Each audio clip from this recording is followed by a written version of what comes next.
Okay, so let's talk, you and me, about some common pain myths. Now, I've just chosen five because these are the ones that I hear the most often from my students and from my clients. And I feel strongly that these myths aren't just harmful because they're not true, but they're actually derailing healing. Before we talk about those myths, let me tell you real quick who I am. So, I have been a yoga teacher since 2008.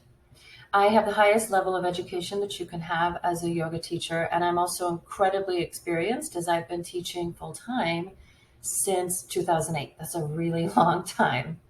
So, in addition to all of my experience teaching yoga and practicing yoga, I'm also a biomechanics nerd.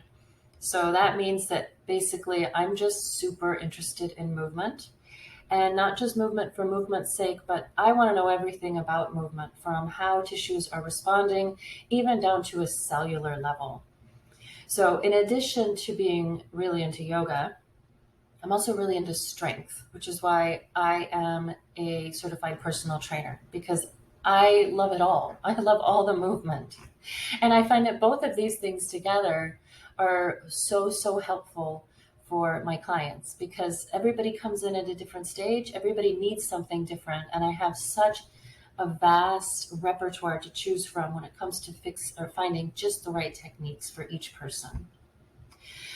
Something else about me, I am obsessed with pain science or maybe just science in general. So I've been lucky enough to learn from and be mentored by some of the most esteemed pain educators in North America. I definitely stand on their shoulders when it comes to my programming, when it comes to my strategies for helping my clients. The coolest thing to me about pain science is that I'm not sure if I'll ever really understand it. I mean, really nobody does. But the fact is, so much amazing research is happening right now in so many different fields which seem unrelated to pain as we know it. So everything from the immune system to neuroscience to psychology to phenomenology, it's a vast field of study and we know so much and yet we're still learning so much. And I think it's amazing. I'll never run out of stuff to read. I've been working with people in pain since 2012. All kinds of pain, musculoskeletal issues, migraines, neck pain, back pain, ankle pain, you name the pain, right? It's all pain and it can all be influenced through these strategies that I'm going to teach you in this course, okay?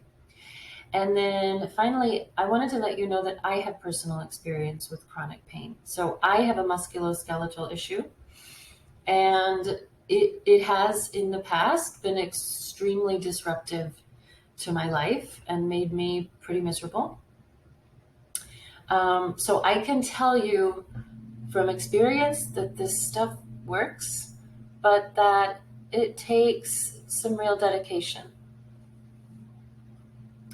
Okay, so let's talk about our myths. Myth number one, you can't feel better until your tissue damage issues are resolved. This is false. So remember, I was just telling you about my musculoskeletal issue. This is not an issue that can be resolved through surgery. There are surgeries for it, but they just make the problem worse generally. So this is a problem which I will never actually be able to resolve, and yet most days I do not have pain. Some days I still have pain. I'm not going to lie to you, but most days I don't. I think that a lot of people are hesitant about this process of pain care yoga because they say, well, I have this issue. I have a herniated disc, or I have arthritis in my knee or in my neck, right? And so that's why I'm in pain. But here's the deal. Pain is way more complex than just tissue damage. And this is something that I'm going to be helping you to understand a little bit in your next lesson, okay? Pain is so much more complex than just tissue damage. And we know that you can have tissue damage and no pain, or you can have horrible, intractable pain and no tissue damage, right? We see this all the time. So that person who comes to me and they say, well, I'm in pain because I have this rotator cuff tear, and so I can't feel better until it's been fixed. Then I would say to them, maybe if I knew them well enough, if we did a scan of 100 asymptomatic individuals, so people who had no shoulder pain, okay, and we took an MRI scan and we checked out the shoulder, we know, here's what the statistics show, about 70% of those people would have abnormal MRI findings in their shoulder. So there really aren't many perfect shoulders walking around. And yet, remember, those 100 people don't have pain, okay? People are walking around with partial, even full rotator cuff tears with no pain. So that must mean that pain is much more complex than just a simple one-to-one relationship. Tissue damage equals pain.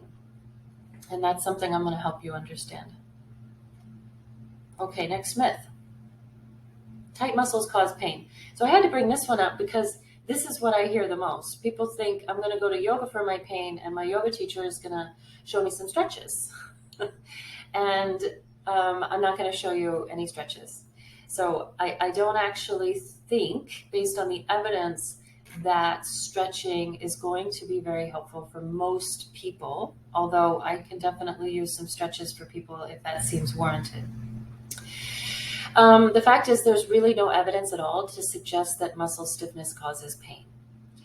But I don't blame people for thinking that muscle stiffness could cause pain, because often stiffness and pain are present at the same time, right? People say, my neck is really stiff and it hurts, okay? So these two things appear at the same time. So pain is a protection mechanism. Pain is your brain's estimation that you need protection from something, and it is a strategy to get you to change your behavior, right? Because if something hurts, you're probably going to do something else. You're going to take care of yourself, right? Here's the deal. Stiffness is also a protection mechanism, okay? So rather than thinking of, stiffness causing pain, rather, perhaps we should think of these as the two sides of the same coin. They are both about protection. In fact, if we're going to say that stiffness causes pain, we could easily say the opposite is true, that pain causes stiffness. Now, we don't actually know if that's the case, but lots of people are really stiff and have no pain, okay? These two things do not have to go together. I do want to mention one caveat, though. So a lot of times people who have a chronic pain issue do experience some gripping in the muscles of that area, so excessive protection, right? And one thing we know is that we can kind of if we can stand down that protection, that seems to be very helpful for starting on that path of getting better, which is why all of my pain care clients get somatic education. So customized somatic education, which is basically, I'll explain that, which is basically neuromuscular education. So we are reteaching your body how to move. We're saying, okay, you've been holding on to that for dear life, nervous system, for however long, 6 months, 6 years, 16 years. Let's show the nervous system some new ways to move. And in addition to re-educating the neuromuscular system, we're also increasing circulation to the area, increasing confidence, and reconditioning tissues. So somatic education is a huge piece of pain care. Myth number 3. If the doctor can't find any damage on the scan, there is, quote, nothing wrong, and it's, quote, all in your head. I want to tell you a story. So I often have cohort groups. So, for example, a back pain cohort or a neck pain cohort. So groups of people that come together and we all work together on the same timeline on their pain care yoga program. Okay. And one of my neck pain workshops, I had a couple of people and they were sort of sitting side by side, 8 feet apart, of course, because of COVID. And one woman was telling us about she's had, vertebral fusions in her neck, and she's got, herniated discs and arthritis and all this terrible stuff. Okay. And so that's why she has pain. Okay. I mean, I wasn't talking to her about the myths at this point. I'm listening to her story. And then we go to this gentleman who's sitting next to her, and he says, I have horrible daily intractable pain. It's making my life hell. And I have had every scan and every MRI, every x-ray, everything you can imagine, and none of it shows any tissue damage. And he was just beside himself, right? I have all this pain, and yet there's no tissue damage that can be detected, which makes him feel crazy, right? Like it's in his head. So what I want to tell you is that it is not in your head. All pain is real, and all pain is exactly where you say it is, okay? But we already know that tissue damage and pain are not well correlated. So there are so many other reasons why someone might be having a pain experience like that. And all of those reasons are valid. What I like to say to my clients is pain doesn't happen in a body part. Pain happens in a self, in a unified, integrated self. And what is a self? Yes, self is a physical body, but self is also your memories. Self is your predictions of the future. Self is your nervous system. Self is your relationships. Self is everything about you. So imagine that pain doesn't happen in that one little tiny piece of you, that little kernel. Pain happens in the whole self, right? So this is why they can both have a horrible pain experience, right? Both of them are in terrible pain, and yet one has diagnosed tissue damage and one does not. And this is something we'll talk a little bit more about in your pain education lecture, okay? Okay, here's another one that I need to weigh in on because this is the other thing that people think that I'm going to give to them. I'm going to help them fix their posture because I'm a yoga teacher and yoga teachers are into posture, right? That's a big no. It's a big no. Why? Because research. So evidence shows that fixing people's posture does not get them out of pain. Fixing people's posture does not get them out of pain, okay? And let's unpack that a little bit. So your body is amazing. I am in awe of your body, okay? I'm not even kidding. It is incredibly adaptive to all of the various loads and stressors that you apply to it, but also to the loads and stressors that you don't apply to it, okay? Your body is going to support you in whatever you do to it. So whether you want to be one of those, big power lifter guys and lift like, your 3 times your body weight over your head, or you want to sit on your couch for 12 hours a day, okay? Your body will support you in that. And it's also going to support you in whatever kind of janky posture or movement patterns you have, okay? People always say, well, I think it hurts because I'm walking funny. And I say, no, that's not why it hurts. That's not why it hurts. Pain is more complicated than that, okay? Your body will adapt to your habits. So if you want to sit like this, your body's going to make it easier for you to do that.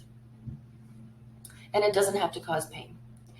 So, think for a second about all of the gazillions of dollars that individuals and companies and governments have spent on ergonomics and on, OSHA teaching proper lifting strategies and things. And yet the chronic pain epidemic has only gotten worse course, low back pain being the number one cause of chronic pain worldwide. So even with all of these formidable interventions and billions of dollars spent on them, chronic pain is not getting better. We're not reducing it. It's getting worse. Okay. So if these things were working, if this was a true statement that bad posture causes pain, then those things would be the fix. But clearly they're not.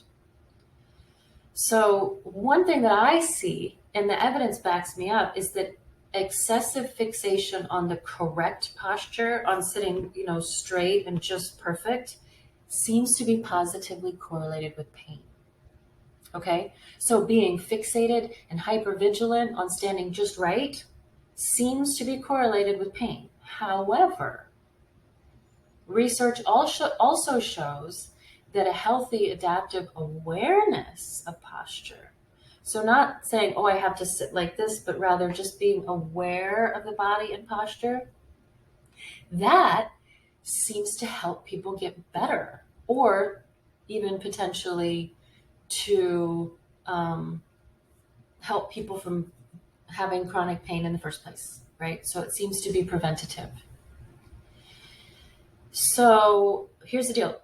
Please stop beating yourself up about your posture, okay? In my opinion, the best posture is the next posture, right? Just move around. Just be active. Just be interactive with your environment. Those are the things that tend to help people the most.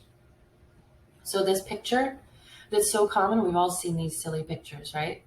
This is meant to be a joke. I don't like that. And you shouldn't either. You shouldn't either. Here's our last myth. If you're in pain, it's best not to move around until you feel better.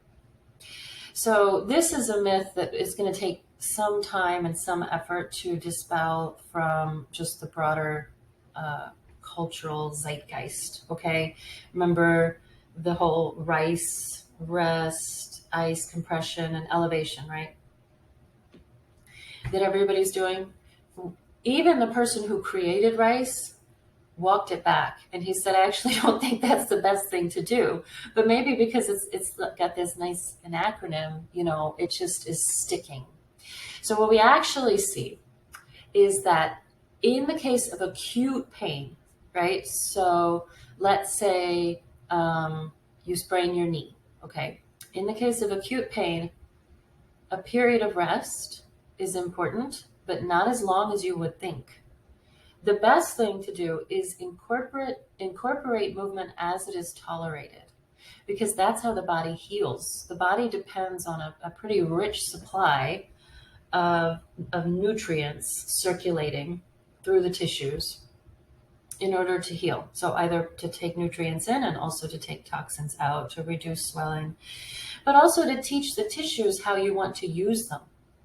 Right? So our bodies are taking our cue at all times about the best way to adapt. Okay. So if you're not moving, your body will basically cannibalize resources. It'll say, well, she hasn't really stood on that leg for the last 6 months.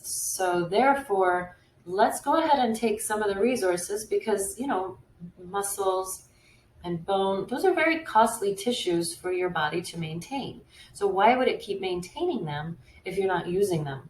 So instead of getting better, you're actually getting worse. Okay? So when a person has chronic pain, it is even more important to move. And let me define that for you here on this last myth. What is chronic pain? Right? How can you lump all pain and say my pain, in my neck is the same as someone's pain in their knees, the same as someone's in their back? I just can't, because chronic pain is basically pain that lasts beyond normal healing times. Okay, so normal healing times are defined as around 3 months. Some tissues heal faster, some slower. Remodeling of tissues can take longer than that, but they are basically healed. They're just kind of figuring out how you're going to use them. So I can tell you from working with people who have pain, and also from my own experience, that most people with chronic pain believe that if they move, that they will cause further damage. This is false. You are way too resilient for that, okay? So reasonable, graded movement approaches will only make you stronger. They will not harm you. The fact is, all tissues heal, okay? So the reason you still have pain after 3 months is not because your tissues have not healed. You can absolutely rely on living things. So all biological things heal. All biological things heal. The only point at which you would not heal is if you were dead, okay? Or if the tissues were dead. No healing under those circumstances, okay? But as long as you're alive, you're going to heal, right? Even very porous bone, osteoporotic bone, which is fractured, heals. All tissues heal. Even that cartilage in your knee, it does heal, okay? So the reason it's important to move is that movement teaches your body how you intend to use it. And your body, my friend, is your very best friend, okay? If you tell your body, this is how I mean to use my body, then it will respond. It will adapt, okay? Now, if you're hiding in the dark, trying to avoid more pain, your body will also adapt, okay? Let me give you one idea here. So I want to tell you that the body doesn't always give us great signals about what to do. And I don't know why nobody really knows why this is, but let me tell you that the most common reason for a headache is dehydration. Did you know that?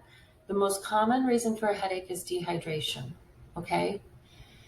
But tell me, what about a headache says, drink water? Nothing. There's no inherent signal in a headache that says drink, right? So think of this pain and movement thing kind of along the same lines. So everything about being in pain says don't move. I know this too, right? From my own experience and from working with people. And yet movement is the thing that you need to do the most. But unfortunately, the body doesn't give you the best cues. So you're going to have to rely on people who know stuff, and you're going to rely on science. And I'm going to teach you in this little course all this stuff, okay? The fact is, knowledge is power. You now know more than you did, but I would be surprised if you didn't have more questions at this point than you have answers.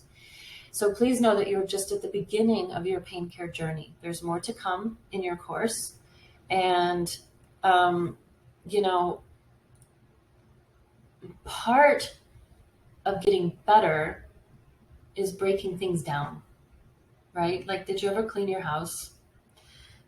And if you're my husband, the answer would be no. But I have cleaned my house, and I know that sometimes when I'm cleaning, I make a big mess. Have you ever done that? You're like, oh my gosh, it's like a bomb went off in here. And yet the whole time you've been incredibly busy cleaning. So this is a little bit like that. We got to break stuff down a little bit. We got to make a little bit of a mess. But over the course of these next few lectures that you have in your digital course, we're going to start to build it back up. So you're going to have more answers. But first we have to start by getting curious and disrupting a little bit, okay?